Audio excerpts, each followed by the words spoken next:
Is the ZTE Blade A7 Prime a good phone to buy? Well, in this video, we're going to find out.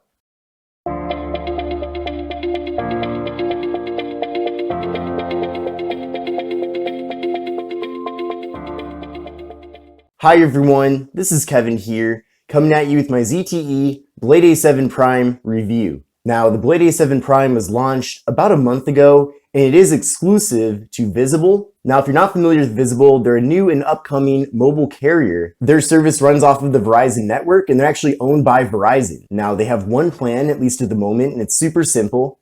You get unlimited talk, text, data, and hotspot for just $40 per month. So if you are looking to buy this phone, then you're more than likely already exploring becoming a Visible customer. And if you do want to learn more about Visible, then check out the various videos on my channel that I've made about the carrier. So if you do want to buy one of these new, you are going to have to buy it from Visible's website. And currently it's being offered for two different prices. You can either get it for $99 just to buy it outright, or you can swap in one of your old Android devices and get this phone for free. In fact, that's what I did. I had an old Android phone and I didn't even have the box or anything. But prior to purchasing this device, I was able to enter in the IMEI number onto Visible's website to confirm that the phone that I'm swapping in meets their criteria, and it did. So then from there, they sent me out the Blade A7 Prime, and then I was able to put my old phone in the shipping box that this phone came in, and then I shipped it back to Visible. And then after about a week, I got an email from Visible confirming that they did indeed receive the phone that I'm swapping in, and then I was all good to go. Now, if you do start the swap process, and for some reason you change your mind, and you don't send in an old Android device in exchange for the Blade A7 Prime, then Visible will charge the card that you have on file for the full price of the phone. So certainly a great deal that you can technically get this for free if you do swap in an old device. But even at $99, this phone is still a really good value, and you'll see why in this video. Now, the device features a 6.09-inch display at 720p with a 284 ppi, and we're getting a 19.5:9 aspect ratio with the phone. But you can see here that the display itself does look really good. It is LCD technology, and overall, I am really impressed with the colors from it. Considering that this is a very inexpensive phone, my expectations really weren't too high about the quality of the display, but you can see that it actually does look really nice, and it certainly is usable. So don't be concerned at all that it only has 720p. In fact, having that 284 ppi is actually pretty good. And then of course, I like the 19.5:9 aspect ratio a lot because it makes the phone great for browsing the web, going on social media, and watching video content, as you're really able to get a nice immersive experience. Now, despite this phone being a budget device, it actually features a really good screen-to-body ratio. You can see up top here, we do have a teardrop notch with very small bezels. Now, down at the bottom, there is a little bit of a larger bezel, but overall, I think the phone has a really appealing and attractive design, so I'm certainly a big fan of it. Now, up in that teardrop notch, we have a 5-megapixel front-facing camera, and later on in the video, I'm going to show you photo and video samples from it, as well as the other cameras on the device. There is no portrait mode, unfortunately, though, with the front-facing camera. Now, another big surprise with the ZTE Blade A7 Prime is the amount of internal storage that you're getting. So with the phone, you are getting 32 gigabytes of internal storage with SD card expansion. Certainly very impressive that you are getting 32 gigs, because typically phones that are being offered at this price only offer 16 gigs. Now, there is no wireless charging with the ZTE Blade A7 Prime, but we do get a fingerprint sensor on the back. So we'll try that out right now. And it's a really quick fingerprint sensor, nice and responsive. And in addition to that, you can even do face unlock with the phone. Now, I'm personally a big fan of the fingerprint sensors, so I usually just activate that. I don't even bother with face unlock, but you certainly do have the option.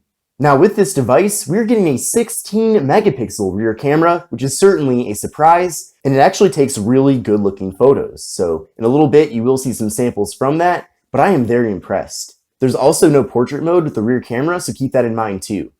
Now, the device features 3 gigabytes of RAM and the MediaTek Helio A22 processor. Now, if you've used MediaTek processors in the past, you might not be too happy to hear that it does have a MediaTek processor, but MediaTek's Helio line of processors, which this one is one of them, is actually a good line of processors. So the A22 is kind of their entry-level Helio processor, but I was able to get pretty good performance with the device, and I did run an Antutu benchmark test so that I could show you the benchmark scores. So I'll let this load up here, but overall, I got a score of 72743, which isn't like the best, Antutu benchmark score that I've ever gotten, but what I recommend doing is running the Antutu benchmark test on your current smartphone and then compare those results to these results. And then if these results are better than the results that you've gotten with your current device, then the ZTE Blade A7 Prime will most likely be a performance upgrade for you. Now, video recording with the ZTE Blade A7 Prime maxes out at 1080p at 30 frames per second.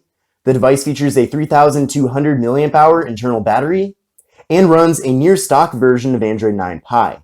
So I really like how ZTE does give us a pretty much stock version of the software, and there's really minimal bloatware as well. I downloaded the Visible app so that I can access the service and everything, but beyond that, you're pretty much just getting the standard Google applications.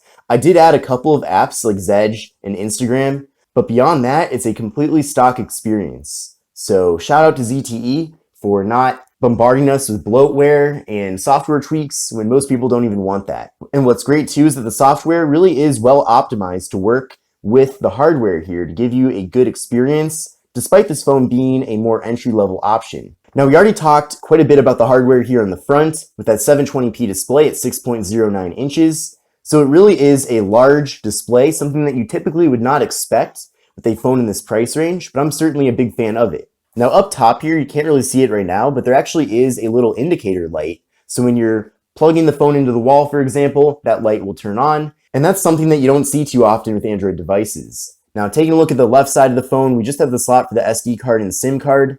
Then on the right side, we have the volume button and we have the power button. So the power button does have this nice red accent here. Then on the top of the phone, we have the 3.5mm headphone jack and noise canceling microphone. And then on the bottom, we have the USB-C port for charging and data transfer. So yes, this phone does have USB-C, which is great.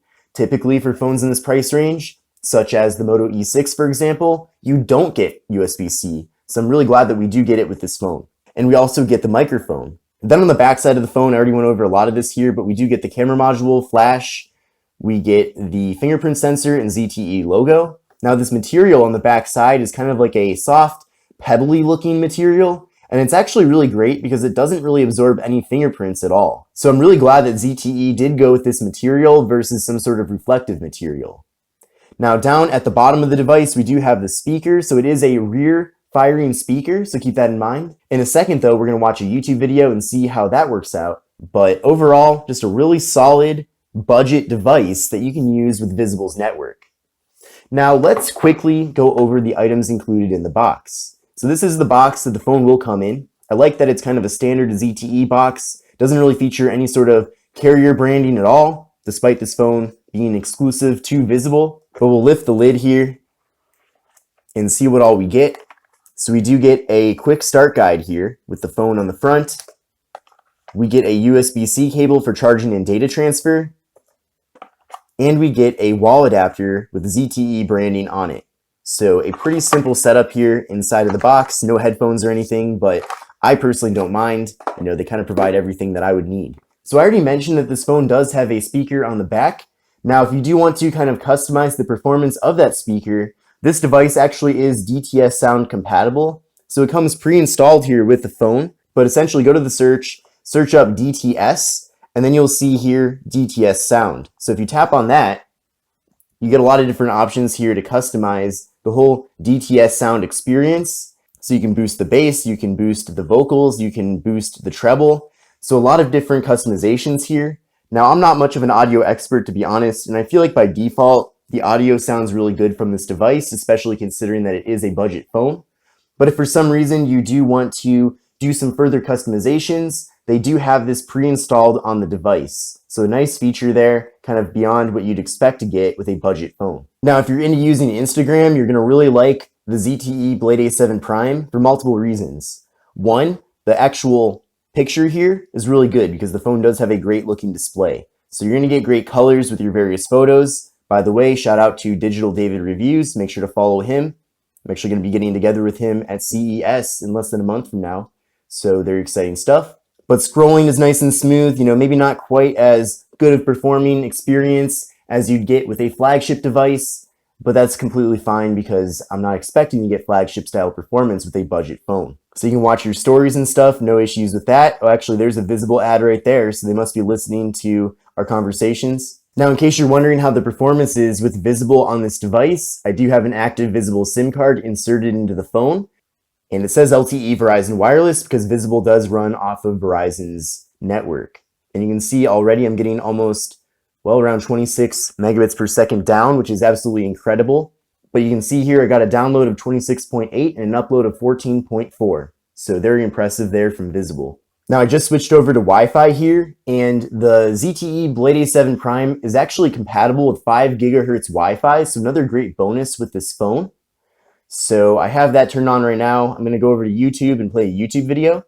With Android version 9, which is Pi, and it has the November 1st. So the phone is great for viewing content such as YouTube videos. If you want a more immersive experience, you can always crop in if you want, but either way, you're getting a very large display with this phone, as I've already mentioned, so that's going to be excellent for watching videos especially. One thing to keep in mind though is that YouTube video playback is limited to 720p since the display on the phone itself is 720p. But that doesn't bother me at all. Like I said, it's still really good for watching videos. Everything is super clear here, at least from probably what you can see here through the viewfinder.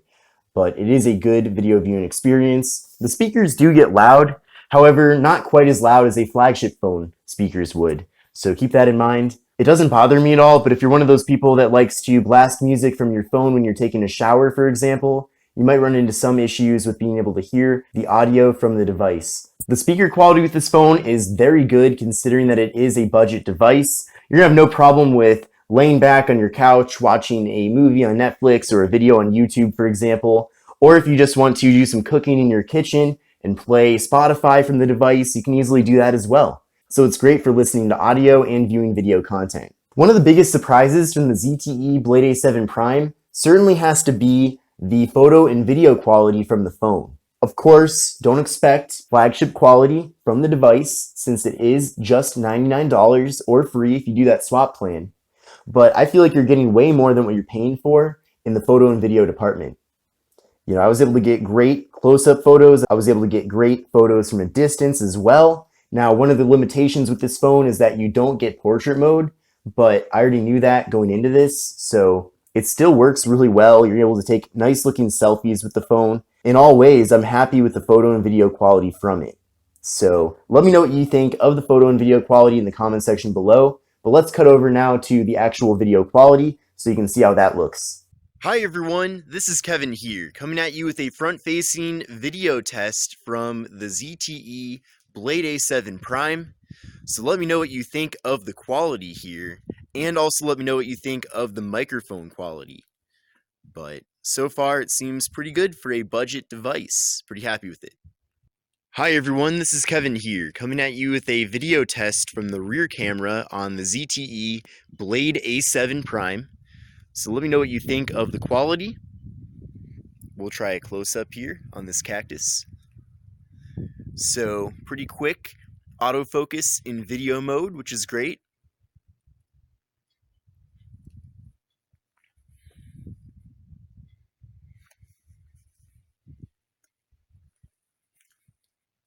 We'll do another close-up on this stone. Very cool.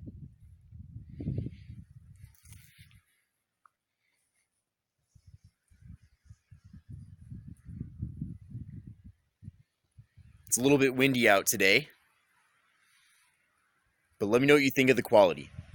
So is the ZTE Blade A7 Prime a good phone to buy? I think it's a really good option if you're on a limited budget and you want to use your device with the Visible network. Because with Visible, you do have a limited number of phones that will work with the service, and this is one of them.